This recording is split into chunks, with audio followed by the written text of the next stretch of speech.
From the culture of the American South, where roots hold stories, comes a natural deodorant inspired by generations of wisdom.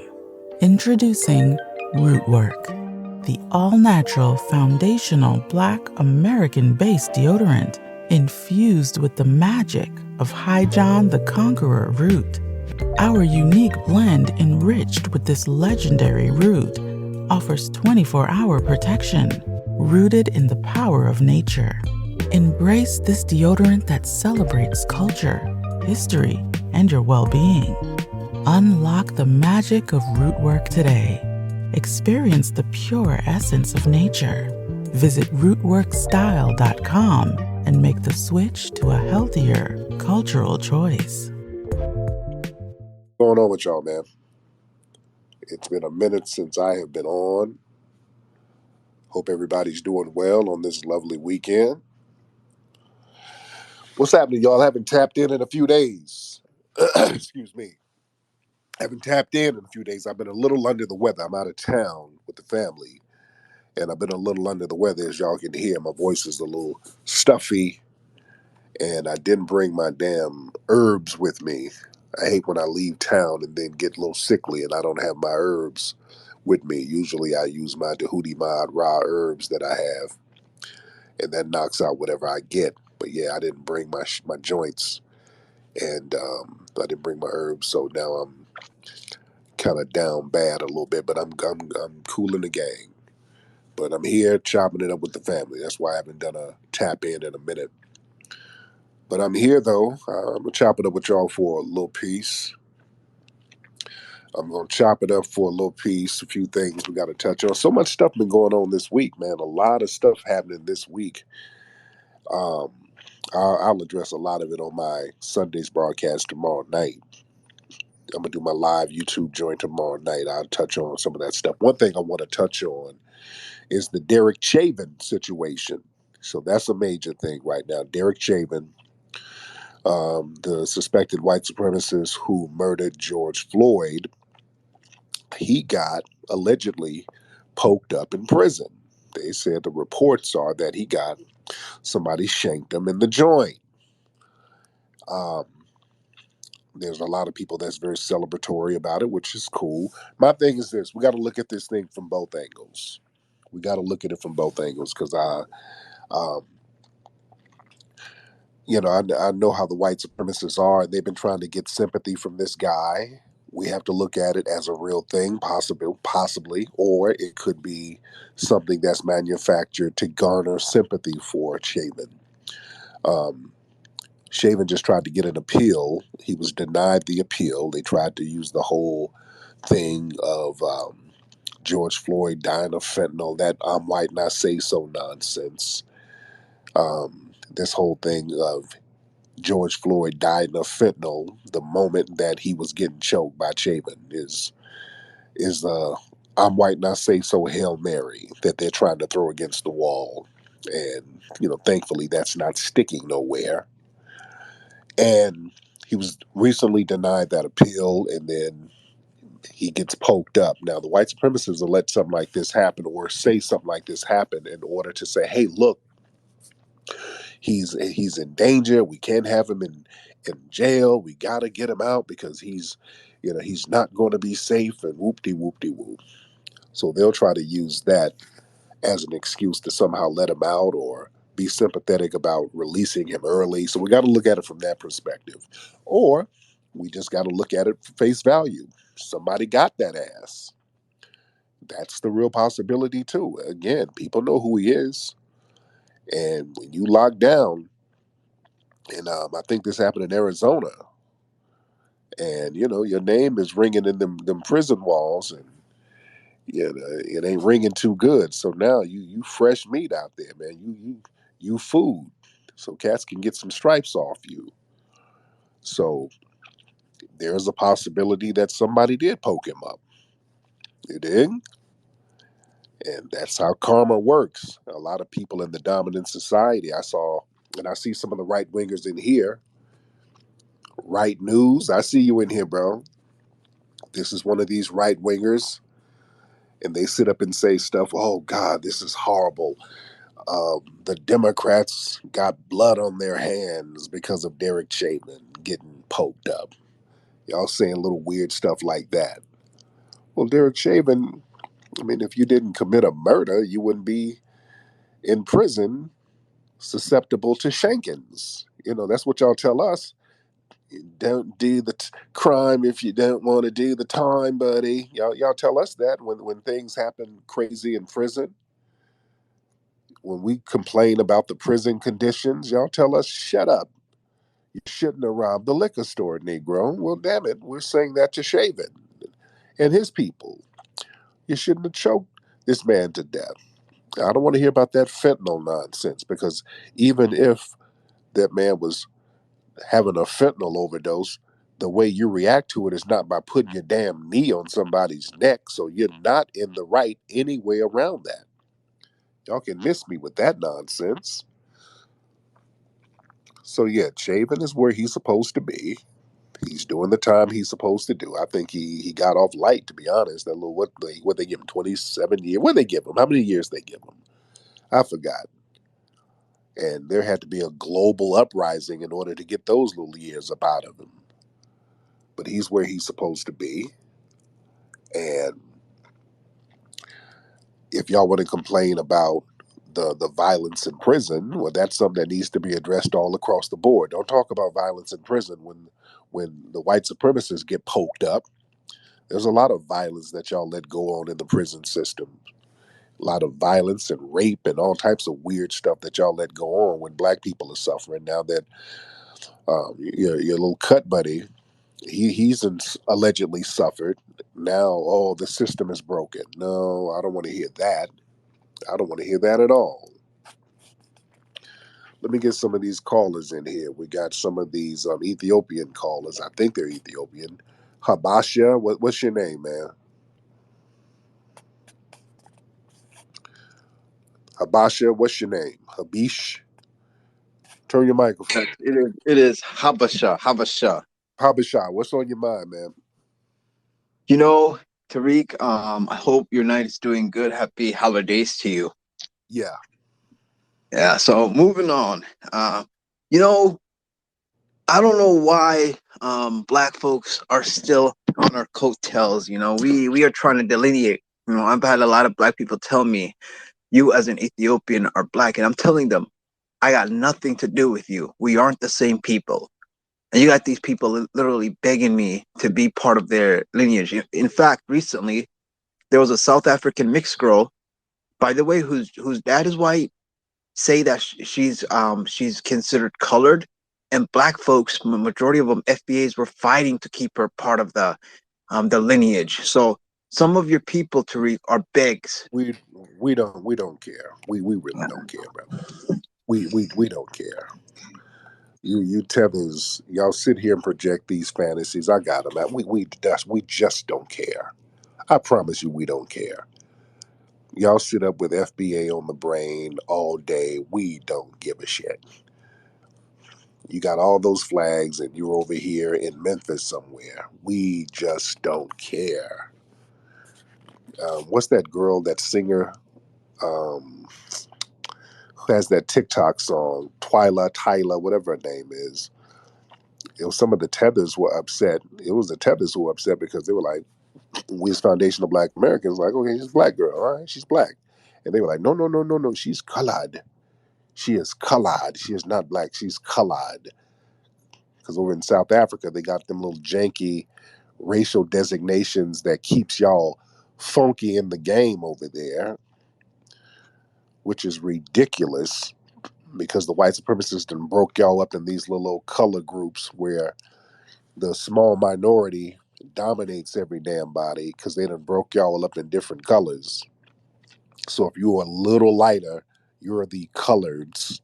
And if you're darker, you're the blacks. Over here, we don't have that. We don't have little colored communities like that. We don't have that. We don't get little incentives for being a little lighter or a little dark. We don't have it. So, nigga, you black. You come over here, you black. What's up, sister? What's up, brother? You black. It's real cut and dry. And tethers seem to have a problem with that. We don't. The tethers seem to have a big problem with that. We keep it real simple. Now, if you want to be something else in your head, that works in South Africa. Over here, they'll remind you very quickly. Use a Negro. See, the Creoles learned that down in Louisiana. See, the French played that little game. The French played that game in Haiti. They played that game in New Orleans for a long time. And then when the U.S. acquired New Orleans, they went down there and they started getting everybody segregated. They're like, okay, all y'all Negroes over here, the white people over there. And then the Creoles was like, well, we're a little different. We're Creole. And the white supremacists like, what the fuck is that? Well, we're mixed with little Negro and French. Oh, okay. Get y'all black asses over there with the rest of the Negroes. Okay. Let's make it real simple for you. Yeah, we don't do that here. We're OG white supremacists. We're the real deal. So all of y'all the same to us. You're a light skinned Negro, get over there with your darky brothers and sisters. I don't know what the French told you, but we're a little different than the French. You dig? So yeah, we don't play those little games like that. All right, let's get Somali, the Somalian person. What's happening? Hop on, man. How you doing, Tariq? We spoke last time. I brought up the question about the what to do as a black person in the corporate community if you're trying to bypass the system of white supremacy. I live in Boston. That a couple of things I wanted to touch up on. That Ethiopian tether that spoke before me, that guy does not represent East Africa at all. He's just a person that's bucking to the white system. As soon as he comes here, he thinks he's better than everyone. I've been on Yeah. both sides. I've seen what it's like to be around white folks, and I've seen what it's like to be around foundational Black Americans such as yourself. And the treatment is completely, obviously different. I get much more love from you guys. Two things. Last time you never spoke on the issue for reparations in Boston. What do you think should be the next step? Should we ignore that? Should we not even pay attention to it? And Well, you know what? I gotta look. Hold on. I gotta look into it. I don't know what the plan is out there because they got all of these little reparations programs that they're popping up now. They're calling them reparations, and when you look at the fine print, the shit looks real janky. So when I hear reparations, I'm like, let me see the rest of what that shit says. You got some stuff out here. I saw some. They're talking about reparations for Mexicans. Um, we got to watch when some says reparations. We got to read the fine print now, man. We got to read every little bit of everything.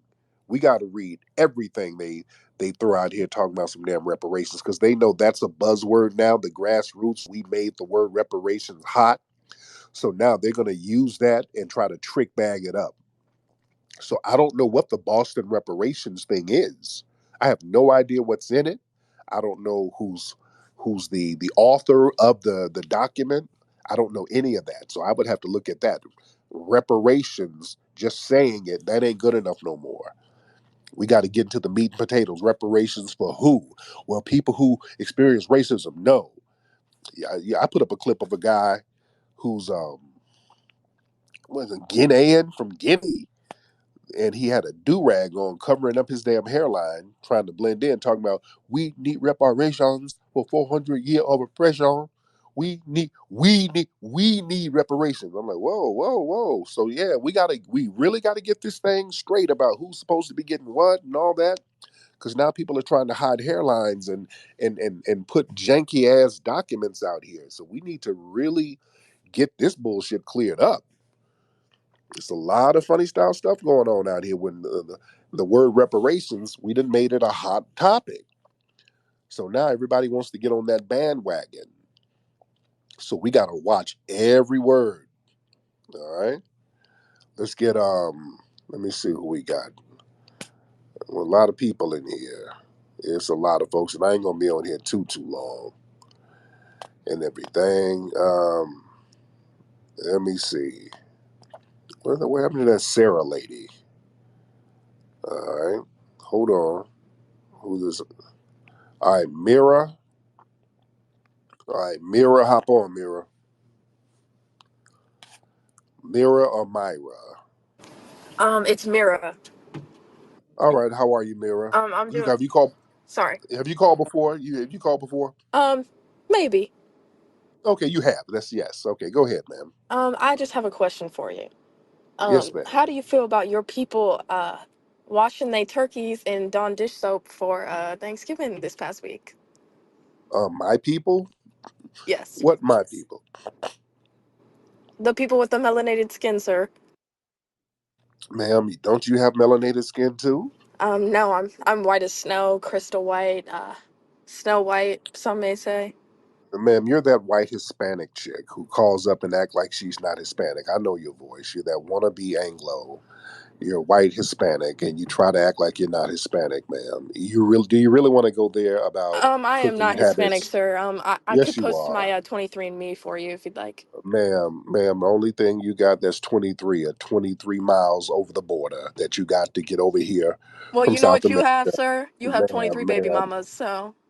ma'am, and you got 23 hairs under your chin. You testosterone wench. So, Uh, ma'am, no, no, no. So, what you have wrong there is that's actually black women, and I'm white. So, ma'am, you're not. You're a wannabe Anglo. You're white Hispanic, there's ma'am. nothing wannabe about me. I'm quite a Yes, it realist. is, I can. ma'am. I'm looking at my And hands ma'am, right now, and it's practically translucent, and I can see the other ma'am, side through it. and ma'am, you got big buck teeth. You're white Hispanic with buck teeth, ma'am. Your teeth look like dinner plates. Speaking of Thanksgiving, ma'am, Well, my teeth are people big, start, white, and shiny. That's why I'm aspiring to be a dentist. So, ma'am. Well, you need to be a beaver and go build a dam somewhere and get the hell out of my face. All right. Now, thank you so much. no. All right. Bye, ma'am. Let's get CC Freeman in here. All right, CC Freeman. What's up, Hey beloved? man, how are you? Hey, beloved. I'm How are you, good. dear? Just a quick suggestion to clear you up. I hear you're over there congested. Have you tried Yeah. slippery elm? No. You might want to try No. that. It's really, really good. Is it a tea? It's a it's a herb that you put in tea. Okay, Yeah, got because it. I was Got it. having all those issues from COVID. Yeah. But let me hit on a few points. What you were saying about Derek Chauvin, there was a space, I don't know if it was yesterday or the day before, some guy, I don't remember his name, white guy, crypto something. Every time we came in the room, he was like, oh, FBA's in here. So he only let white people speak. But they were in that space, the white people, the oppressive class were in there saying that Derek Chauvin should have had better protection. And that was kind of mind blowing to me because it's telling how they believe that this outright murderous criminal, a thug in blue, deserves special treatment in prison. Like, how's he? Yeah. Yeah, how's he supposed to have special treatment? So, like you said, if you don't commit the crime, you won't do the time. But what I've been noticing that's really telling is that they raise hundreds of thousands and sometimes millions for these killer cops. You remember Michael Slager that shot Walter Mm-hmm. Scott in the back and then planted the Oh taser? yeah. They raised Yeah. millions for him. Kyle Rittenhouse, even though he's not a cop, he's a wannabe cop. And then Derek Mm-hmm. Chauvin. So I've been looking at X lately as allowing people to use the N word on the app openly. Yeah. Yeah. So Yeah. watching the vitriol, it's gone like it's astronomical. I now see that these people, the oppressive class, are so villainous, they would welcome slavery back. That's my opinion. So yeah, Yeah. that's the point I wanted to make. And then to the, Hey, go ahead, dear. and Go then ahead. to the Habesha guy that came up. Um, I like when they come up and say those dumb things because it's a great testament to the loving and embracing spirit that Black American freedmen have. That a lot of us are still thinking that, the melanated immigrants like Caribbeans, Africans, Afro Latinos, are black. That goes to show you that it's all a lie, that we've never embraced them. But yeah, Right. but to, as you say, beloved Habesha, just know we're about to end all that since you all don't know how to act and can't end your tribalism. But I'm gonna Mm-hmm. close with this last thing. I put it in the I should put it in the Jumbotron. I put it in the comment, the comments below. Did you know that Biden is giving reparations to Mexicans? Yeah. I said that Oh, I earlier. didn't hear I'm like, that. what? Yeah. I said that. Oh, Yeah. They did for. some reparations for Mexicans. I'm like, what the hell? So that's why I said we got to watch when they say reparations. We got to read the fine print Yeah, now. but this came, let me read this one sentence from whitehouse.gov. And it says, um, well, let me read two sentences. Together, we're taking a balanced approach that lies at the heart of the Los Angeles Declaration on Migration and Protection. And we and 19 other nations have signed on to that agreement. So it includes enforcing our borders, increasing reparations, and opening a historic number of legal pathways for migrants. I just Mhm. want to close with that. This is frightening. Yes, indeed. Thank you Yeah, so much, thank you. dear. See, that's why, yeah, the disrespect of the Democrats, man. They have to be checked on that. But the sister said something very interesting too. How they raise so much money for these white supremacist killers and murderers. See, they've been like that ever since slavery. We brought up slavery. When notice when you talk about slavery, the dominant society, and we start talking about reparations, we always hear, well, I didn't own any slaves. I didn't have anything to do with none of that. Let me tell you something. The dominant white society were some of the main people helping to enforce slavery and anti black racism during formal slavery. And they didn't really get any type of, at the moment, direct economic benefit from it. They got more of a psychological benefit. And they also did get an economic benefit because the whole economy was based on slave labor. Let's be very clear. So even if they didn't own a slave, you worked in a factory where the slave produced resources were being refined. But even the everyday poor white person, they were the ones in the militia groups, volunteering to go round up black folks. You understand? They were the ones basically doing surveillance on black people all the time, helping to maintain those laws. They didn't own any black people, but they were the main ones doing surveillance, doing intel. Whenever a black person ran away from a plantation, white folks were lining up to go find them in droves. Don't let them act like they didn't have nothing to do with it. They did. When the lynchings would go down, go look at some of them lynching pictures. They would show up by the thousands, cheering, fighting over which body part to get. And they were always complicit in the anti-black racism, and then act like, well, I didn't own nobody. I didn't string nobody up in a tree, but you stood there and watched and cheered. During slavery, you stood there supporting the system, helping to locate runaway black people. And even now, when black people are harmed by race soldiers or wannabe race soldiers, they throw their little ducats in there to support them. They try to act like their hands are clean. Well, you should be mad at the police. No, I'm looking at you. You're the one supporting the Rittenhouses and the Zimmermans and all of these other people. Y'all sit up there and give these people millions of dollars in GoFundMe money.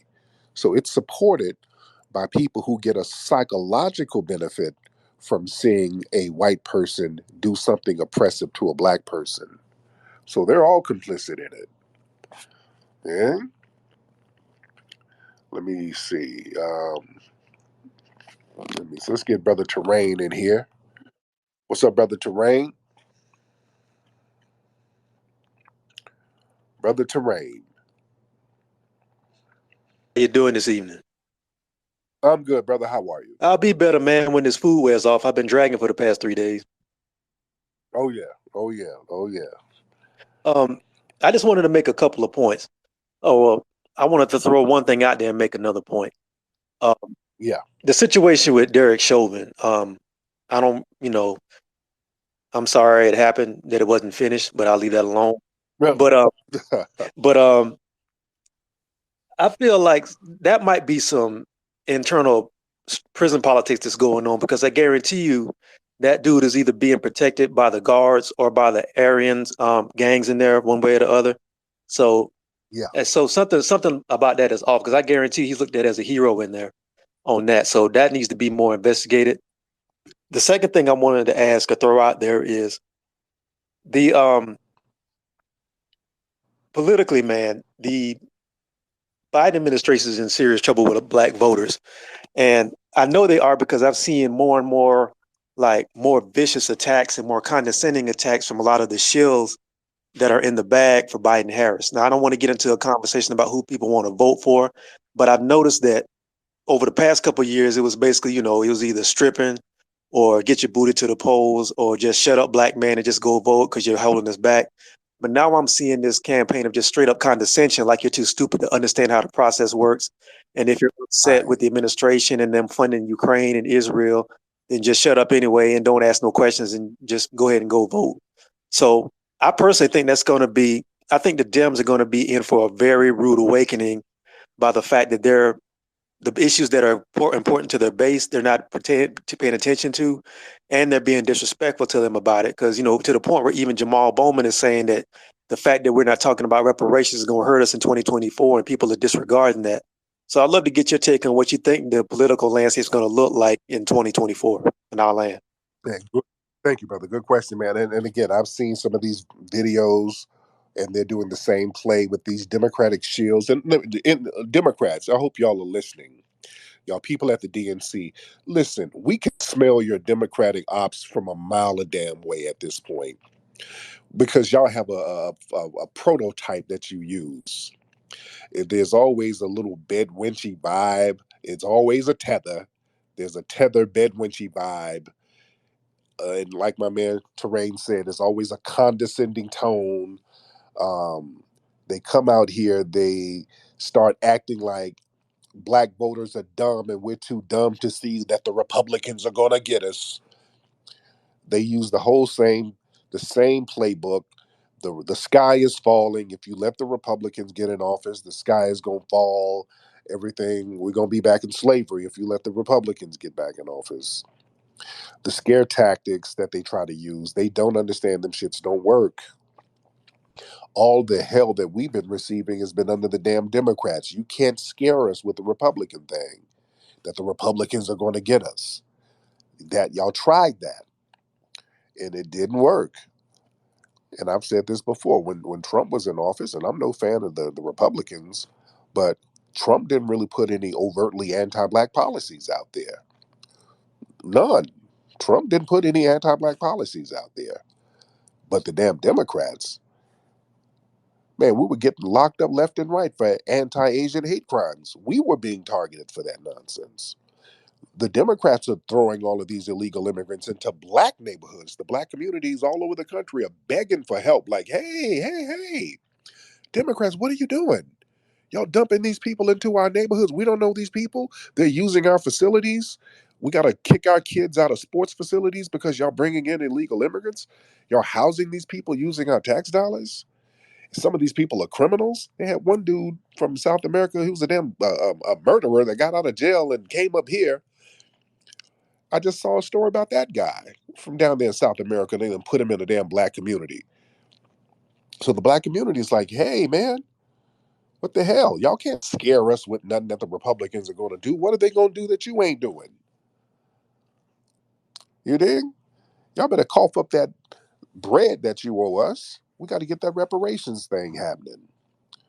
And bringing your disrespectful Democratic shills out here to try to shame us, to try to talk like they're some kind of intellectual superiors, which they're not, especially when they're tethers. That's another thing that I don't like. When y'all get y'all Democratic shills who are tethers, who are lucky to be over here and should be thanking us for helping them get over here, want to come and point their finger about how we're not smart enough to see the finesse that the Republicans are going to run on us.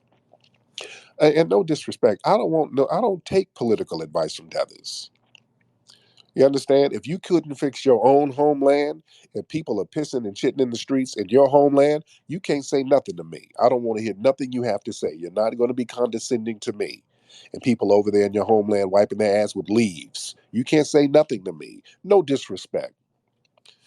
I don't take any condescension from Democratic shield tethers. You understand? And we're just not playing that game with them no more.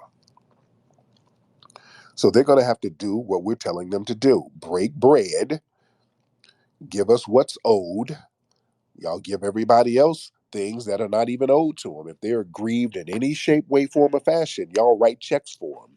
Y'all need to start getting that popping for us.